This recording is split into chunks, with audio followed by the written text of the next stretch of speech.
Hi everybody, I'm Luke Hector from the Broken Meeple. If you like what you see, please remember you can thumb up the video, subscribe to the channel or the Patreon, but most of all, get your comments down below and let me know what your thoughts are of my game today, as well as anything else about the video. We'll get on with it in just a second, but first, a quick word from the sponsor. As a fellow gamer, you'll understand this is unacceptable. The solution? Head down to my new sponsor, KIENDA.co.uk. KIENDA stocks many of the hot new releases, as well as some old hidden gems. Free delivery on orders over £30, further discounts on bulk purchases, and even 5% of your spending refunded back to you as points to be used for further discounts down the line. If you use the referral link in the description below and sign up for a new account, you'll get 5% discount on your first order over £60. So let's make gaps in your collection a thing of the past. Get down to KIENDA and start saving today. Thank you for listening and enjoy the rest of the video. Get on with it. And so a quick thank you to Artipia Games for giving me a review copy of Wordcraft. This is a new little game coming out to Essen this year in 3 weeks time as I record this. And it's a fairly small box, it's a very simple game, gateway level I would say. And normally, you might think, well Luke, you into word games? I actually quite like a good word game every now and again. And one of the reasons is not because, oh, I love making up words. If anything, I'm an accountant. I'm a tax accountant. I am more about numbers. But words are something that I've struggled with a lot of my life. And it's not just because I'm from the southwest of England and our accent's weird. 'Cause I ain't got a brand new combine harvester and I'll give you the key. It's the fact that when I grew up I had a language disorder, so I struggled to understand people's body language, but sometimes I also had trouble articulating my thoughts into words or understanding the, imagine like somebody has like a subtle meaning behind the words they say, that might go over my head and I wouldn't necessarily realize it, so I might take things a bit too bluntly. But I got over a lot of that with the help of some teaching, and over the course of the years I was able to function very well academically, and now for the most part my word usage has gotten better and increased, but I still have those little moments of not necessarily understanding body language and like the hints in subtleties and words. That crops up every now and again. It's even harder when you're on something like Twitter and that, and you can't actually put those kind of accents into real words, but I digress. But the other thing with with word games in general, is that I find them quite tricky to do well at. So some friends of mine will play games with me, and generally I'll wipe the floor with them in a lot of the games because I'm more used to what I'm showing them. But when it comes to a word game, the tables turn a bit, and I'm on the back foot. I'm generally the one losing these games often, and it could be letter jam, it could be paperback, word on the street. Those are probably my top 3 word games that I can think of. But even when I used to play Scrabble, I sucked at Scrabble quite royally. We used to have the game Countdown in the family, and I would always do well at the number round. I sucked at the word round, and I cannot do a conundrum to save my life.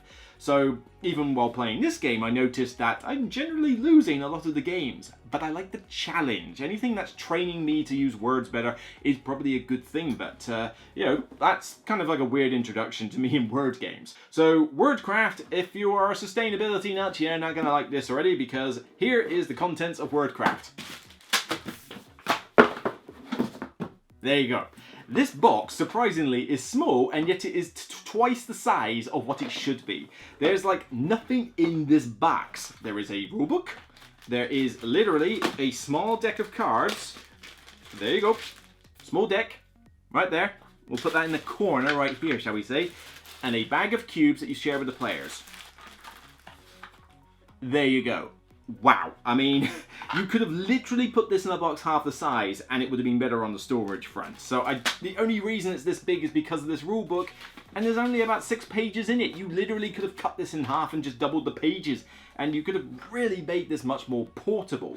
Remember, turn off the faucet between usages and recycle those plastics, or else I'll turn you into a f***ing tree. That aside, is the game fun? Well, what you're doing in Wordcraft is you have a bunch of letters on the table of varying difficulties. Each round, you play through 3 rounds, and for example, I'll have a couple of vowels here, and then I'll have some yellows, I'll have a couple of reds, let's see, some greens, and let's see, get a couple more purples. Here we go. This isn't exactly how it would look, in terms of organization, but this is kind of the feel.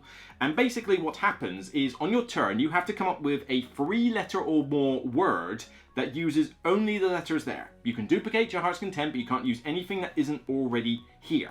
And so you go, right, okay, what have I got here? And This is where I have a problem because, as I say, I struggle to make up words. But, for example, I could have... I could have win. Well, that's pretty boring. I could have wins. Well, that's maybe. I wish I had... Oh, wait, no, I got a D. All right, wind. W-I-N-D. Let's say I do that. I then have a bunch of cubes, which represent my own sort of stash. So let's just take the cream ones for now. And if I say wind, W-I-N-D, I go W-I-N-D and put a cube on each of the letters that I've used. On the side, there are some achievement cards that basically, if you fulfill the condition, you also put a cube on these, and at the end of the game, they'll score you more points. It could be things like, use the yellow letters twice in your word this turn. Start with green, end in red. Make a 4-letter word. Make a 6-letter word. Use 2 reds. Use a pair of letters, red followed by blue. You know, it's stuff like that. You'll essentially take one of each type and lay them out at the start of the game, and they will proceed throughout the rest of the game. But they're a cool way to score more points. Once somebody gets to 2 or fewer cubes out of their supply, they trigger at the end of the round. Each other player has 1 more turn, and then you score up the letters based on area control. So as the game goes on, as the round goes on, you're going to have cubes all over these various letters. And so you go, right, well, both of us have a cube on there, so each of us gets 2 points. No one has E. N, we all have a cube, that's 3 points. S, Brown has more cubes on there, so he gets 3 points. And then only Sheila has 1 cube on R, so okay, Sheila gets another 3 points over here. And they go up in points based on how hard the letter is. So like QU is 6 points compared to E, which is only worth 2. And then once you've collated the points, all the cubes come back off. You get a couple of extra cubes to start the next round. So you start off, I think, with 18, and then each round you add 3. And then you go again. You simply just take all the letters, shuffle them back into the decks, deal out a fresh new table. The table layout doesn't change. I mean, it's slightly different to what I've got here, but it's essentially a 2-3-3, 2-2 format. So kind of like the world's weirdest football team. And you go again. 2 more rounds. Put the cubes out, score up each round, and at the end, score the objectives, most points wins. So that's literally all there is about the game's rules. It's very simple. In fact, honestly, once you've read the rules on how to play the game, you need never look at this rulebook ever again, except for the point where it talks about some of the achievements, a couple of alternate rules, but mostly just what words aren't allowed, which is thankfully on the back of the book. So you can't have suffixes, you can't have hyphens, apostrophes, capital letters, foreign words, that kind of thing. But this proved to be actually a relatively neat little game. I mean, this isn't one that's going to blow your mind, okay? A word game that kind of blew my mind was more Paperback. I really enjoy that one. It's a deck builder combined with a word game. You play it at max 3 players, preferably 2, and that one sort of allows me to do well, because even if I can't do well on the word front, I can certainly do well on the deck building front. Well, this one, you do need to be good at words in order to do well on the area control front, because that's kind of how it works.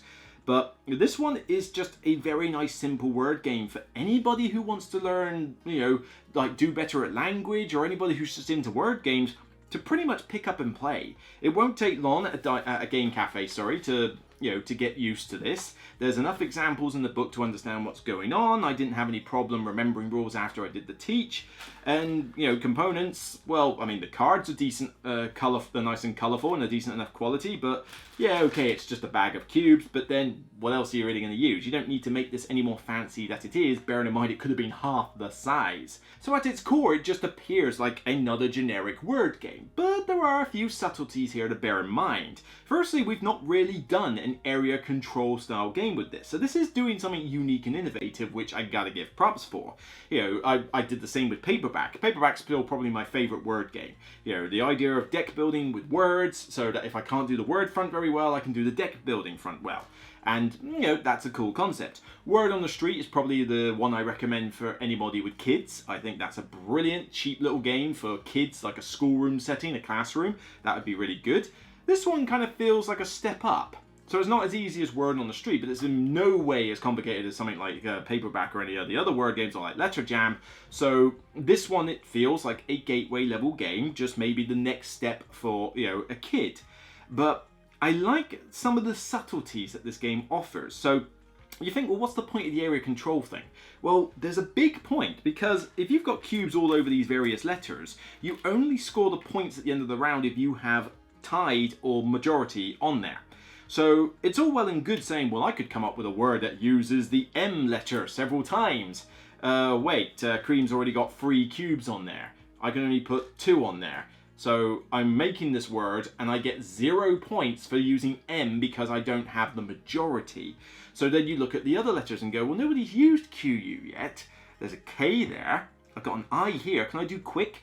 Nope, conveniently not. But, you know, that's the sort of thing you look for. It's like, what could I use for these? All right, well, can I use K-I-N-G? There you go, I got king. All right, so let's see. I will tie with whoever's on there. I've already got a cube on N, so I'm still winning that one. I'm not gaining any points for G, but now I'm the only one on K, so I'm getting points for that. And it makes you be a lot more selective with your word composition. The achievements add a little bit of that as well, because you might think, well, okay, I'm just going to try and go for the area control to get more points. But then these achievements are not to be ignored under any circumstances. And so you may decide, well, you know what? Okay, it's not going to control many letters there, and I'm kind of outnumbered on the yellows, but this one wants me to use 2 letters from yellow all the time and start with red and yellow. So you know what? Let's find a word that does that. So it does become a lot more strategic in what you're doing, well, a lot more tactical, shall we say, in what you're doing with your word composition. But there comes a downside with this whole tactical nature, because if you get players who AP, or players like me who aren't that great at coming up with words, you could have a lot of times, especially in a 4-player game, where you're sat there with somebody going, get on with it! Because it's very easy to generate analysis paralysis while you're trying to think up with words in general, let alone when you're trying to think up with words to go with the achievements or to dodge certain cubes. I mean, if you just make up words willy-nilly, you're not going to do as well. You can't just say, oh, look, I've got this 7-letter word, it's fantastic. Yeah, but then you might have ended the round quick and not got many of the majorities on there. So it causes people to freeze up a lot. And as such, I'm very hesitant to want to play this with 4 players unless I introduce a timer. If you don't put if you don't make up a word by the end of the timer, you don't put a word out. Now, granted, that might put some people off. It might make it feel a little bit too stressful, but it's meant to be a game that takes no more than what, like 45 minutes or so? Where's the box say? 25 to 40 minutes. You ain't gonna make 25 minutes with this game unless you're playing this with 2 players and you're both very quick. I can tell you that now. You know, 40 minutes is definitely gonna depend on players getting a move on, and I would recommend highly that you have some kind of timer in the game just to be on the safe side. It could be 60 seconds, 2 minutes or so, but find a way to cap the time because it could end very badly if you don't. But that is going to be very player dependent, but I will just warn that the game does emphasize that it could generate some of that. It varies from moment to moment. But the game is fine. For 2 or 3 players, this makes a very good filler-length game. It makes a very good teaching tool for anybody who wants to build up their language skills or their vocabulary. The tactical and strategic nature of like, oh, which letter shall I go for and which achievements am I going for? Adds something a little bit there for gamers to get into, you know, someone like me, for example, but I can just have fun trying to come up with words from what's there and trying to really be very selective with the letters, and that's entertaining as well. Granted, cubes are boring, and granted, this box could have been half the size it was. You know, the rulebook could have easily been half the size, but it's a very simple word game. It does what it says on the tin. It doesn't try to, you know, completely change word games forever, but by introducing an area control mechanic, it is doing something different with the genre, and I gotta give props for that. It's a fine, good game that I can recommend. I don't think it's groundbreaking by any means. It's not suddenly going to be the thing to rush for at Essen. But if word games are your thing, I think Wordcraft is one you might want to consider for as cheap as it is. So this one for me gets overall a 7 out of 10. It's good, it's recommended, it gets a seal of endorsement. You know, I would gladly hang on to this. I'd keep it in my collection as a gateway word game, and occasionally it'll come out. I'll enjoy it, and then I'll put it away and I'll get it out at some other point. But you know, there's not tons of word games out there, so at least not many like great ones. And certainly you want to, you know, something like Letter Jam is a bit too fiddly and a bit too much for non-gamers, whereas Paperback could also be a little bit weird for non-gamers. It's nice to have something alongside, say, Word on the Street, and now we have Wordcraft to fill in some blanks in the gateway genre. So, like I say, 7 out of 10, I recommend you give it a look. So that's it for me. If you like what you see, please remember you can thumb up the video, subscribe to the channel or the Patreon, but most of all, get your comments down below and let me know of some word games that I haven't even considered. Let me know what you think of this one, what you think of other word games I mentioned, like Word on the Street and Paperback and Letter Jam. But yeah, let me know your thoughts. So until next time, you can check out more content, including the top 100 and some of my other reviews for 2-player games that have been going up this month. Take care, and remember, as always, whatever letters you're using to make your word, it's still only a game. Bye for now.